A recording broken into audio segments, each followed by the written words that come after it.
Hello, folks, and welcome to another special election edition of Hames Hot Mic. I'm your host, Clint Hames. I'm doing short interviews with federal candidates for the September 20th federal election, as always, trying to keep my viewers as informed and engaged as possible. My guest for this session is Kelly Velonis, who is running for the Liberal Party of Canada. Welcome, Kelly. Lovely to see you. Thank you, Clint. It's great to be here, and it's great to be here in front of the viewers. Why don't you start by telling us a little bit about yourself and why you've chosen this path yet again to attempt to represent our community in Ottawa? Absolutely.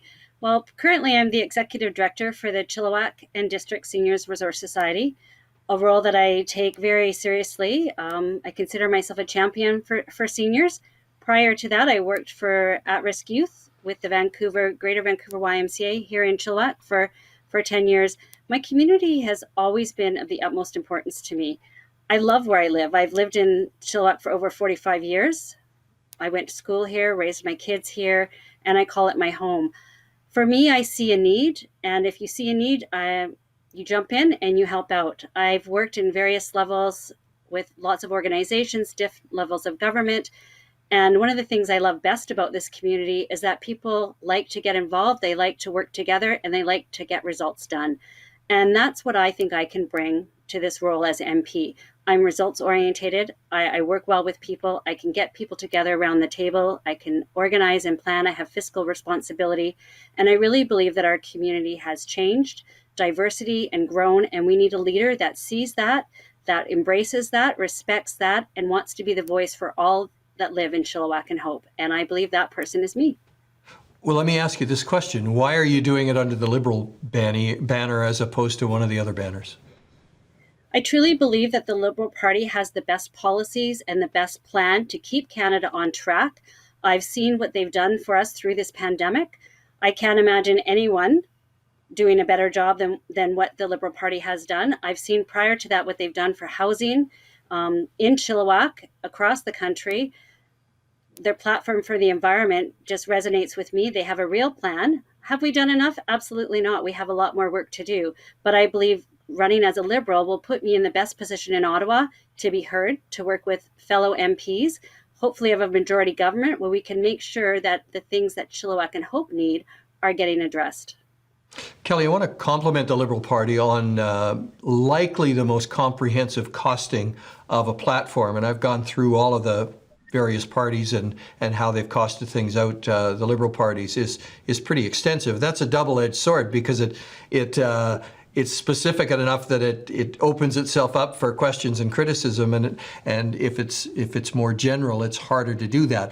One of the things that I've wanted to ask about that is the Conservative Party has often stated that somewhere in the Liberals' planning is the notion that they're going to be taxing the sale through a capital gains tax, the sale of a primary residence. Now, I don't see that reflected anywhere in your plan, and I've looked at it, but it's a persistent rumor or suggestion that's being made by the Conservative Party. Can you tell me where that notion sits within the Liberal Party right now? Absolutely. We have no intention of doing that. What we have said and what we will do is absolutely stop flipping. And so we will put a flipping tax on anyone who buys a residence and doesn't maintain that residence for 12 months. Our goal is to make housing more affordable, to open up housing for everyone. Housing shouldn't be just for the elite. Housing is for everybody. We have a comprehensive housing plan moving forward to stop speculation, to minimize anti-flipping, minimize foreign ownership, and to build more affordable homes, and also a rent-to-own program, and a way to help first-time buyers save that money, as well as introducing a home buyer's bill of right. So I really feel the Liberal platform is the one for housing and the one for moving forward to make housing affordable for all. So looking at that financial plan that the Liberals have put forward, I think every one of us, and I think all parties supported the notion that we were going to need massive injections of capital into our economy, into people's pockets during the time of a pandemic. And by my looking at the structure of the federal budget, it looks that about $150 billion or so of spending is going to kind of fall off as the pandemic gets under control. But that still leaves a significant deficit that the Liberals have said we're going to work at that over the next 5 years. But at the end of that 5 years, there's still a pretty significant deficit there. How are we going to address that so that, at this point, the Liberals plan to leave about $1.4 trillion in debt at the end of 5 years. That debt gets paid back at some point by some people. How is that going to be addressed through the process that's going on through the Liberal Party right now? I think the best way that we're going to address that is to keep to build our economy by allowing more people to enter the workforce, raising up the minimum wage across Canada. The $10 a day daycare will bring more women and stay-at-home fathers into the workforce because they can actually afford to work, lowering the price of housing, putting more money into programs for youth, getting youth involved, and into our energy sector and into clean energy, into batteries, moving into carbon capture. There's so many ways right now that we can really inject in our economy, and programs and services go hand in hand with the economy. With the economy, now, getting businesses back up and running. Sorry. No, sorry. Most of the parties have talked about one of the ways to fund the increases in spending as we move forward is restructuring the tax system so that people at the higher end of the income brackets are going to be paying more. What's the Liberal Party's position on taxing people with very high incomes? Well, the Liberal Party already took that stance, and we taxed the top 1% and lowered tax for the middle class. And we are definitely wanting to pursue that even more. It's time that the higher priced people are paying more taxes, and we need to lift more people out of poverty and bring more people into the middle class. And the only way that we can do that is to stop the people getting away with all these loopholes in taxes. So one of the things that, it was a question I asked at the debate the other night of one candidate, but I just want to get a more specific take from you. There's lots of folks that are criticizing the length of time that it's taking for the CERB benefits to kind of come off, and suggesting that that's a reason why there's labor shortages at this point in time. Is that something you believe, or what do you think? Why do you think we have the kinds of labor shortages we have, and what's the plan to begin to deal with that? Okay, that's a great question, Clint. We've actually 50% of the people that started on CERB have already transitioned off of the CERB or into an EI program, and that absolutely needs to continue. For me, I don't see it so much as that's why we're such a labor shortage. I actually, from talking to downtown businesses and different people, what I hear is uncertainty. People are uncertain at this time. People are afraid to go into work in small businesses or in restaurant industry and have to be the police at the front door to tell someone they have to wear a mask, or to now, because of the provincial mandate, ask for a passport. That's a lot of pressure to put on small businesses and to put on people. So for a lot of people, they're just uncertain. If I go back to work, will I continue to have a job, or will we get shut down again? And I think that's why my strong stance, along with the Liberal Party stance on vaccinations, it's key. Getting vaccinated is key in order to get our economy back up and running. But you're not suggesting that the vaccine passports and asking people to prove they've been vaccinated at non-essential places is a bad idea? I don't think it's a bad idea at all.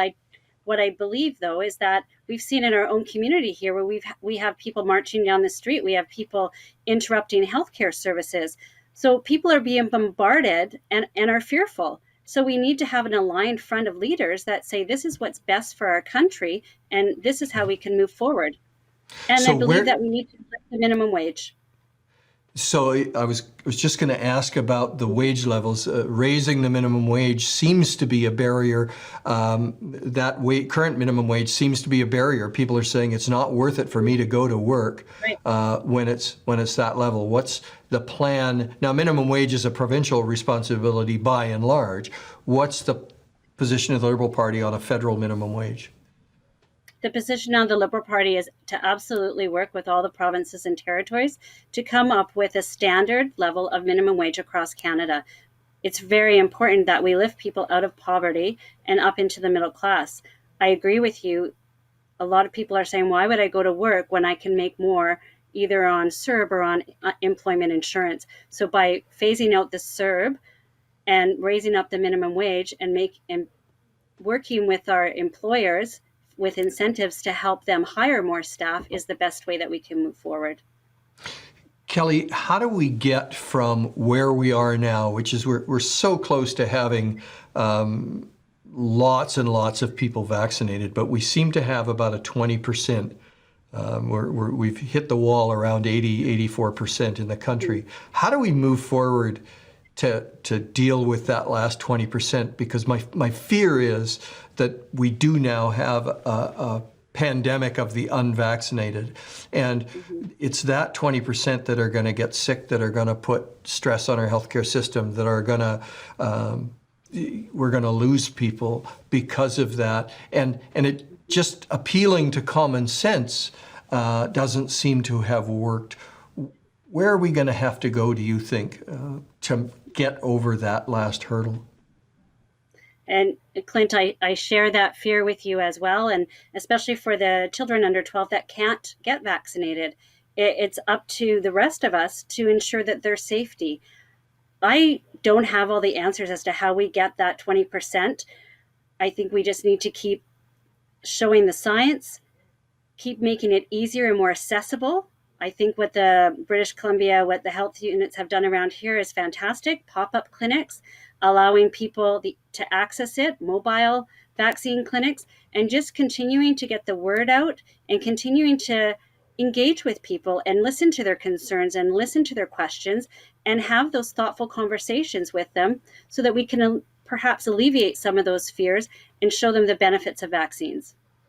Well, certainly I hope so, and I think our whole country, and in fact the world, hopes that we can move past this. It's been really something to live through this pandemic, and I do say to the government, anybody who's been involved in government and parties, that I think that in Canada we've handled it very, very well.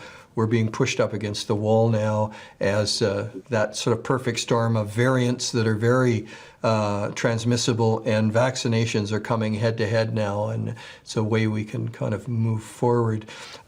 Kelly, can I just say, I think it's very important that we expect from our leaders to make sure that they're promoting vaccines and ensuring the safety of all our citizens.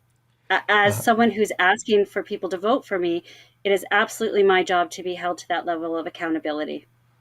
I couldn't agree more, and thank you for doing that for everyone around you, as I am, and I think we're aware which candidates have not been, or which candidate has not been, as they seem quite proud of it. But we have to get to a point where we figure out how we accommodate some of those views and yet keep us all safe. So I want to thank you, Kelly, for spending some time with me today. It's always, I enjoy elections because it gives us a chance to express our opinions and talk to people that want to make the job of, or become an MP in our community. And I think it's great that people want to do that job. So thank you for putting your name forward, and thank you for spending some time today on the little show I call Hames Hot Mic. Thanks. Thank you very much, Clint. It's been a pleasure.